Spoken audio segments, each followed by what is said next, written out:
Viewers அனைவருக்கும் வணக்கம். இது புதுசாக போட்டிருக்க பேக் பேக்கு ஸ்கூல் பேக்காகவும் யூஸ் பண்ணிக்கலாம் அல்லது ட்ராவலிங் பேக்காகவும் யூஸ் பண்ணிக்கலாம். Double purpose.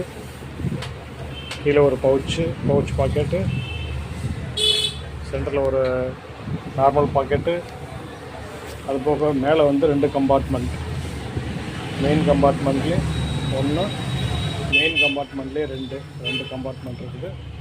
சைடில் பார்த்தீங்கன்னா வாட்டர் பாட்டில், ஒரு சைடு எனர்ஜி ட்ரிங்க்கு, ஒரு சைடு வாட்டர் பாட்டில் 2 வச்சுக்கிற மாதிரி அதுக்கு தகுந்த வசதியான முறையில் பண்ணியிருக்குது.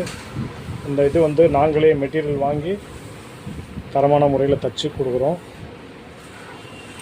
இது நல்லா ஒரு 8th 9th வரைக்கும் ஸ்கூல் பேக்காக யூஸ் பண்ணிக்கலாம். அதுபோக ஊருக்கு போகிறவங்க ட்ராவல் பேக்காகவும் யூஸ் பண்ணிக்கலாம்.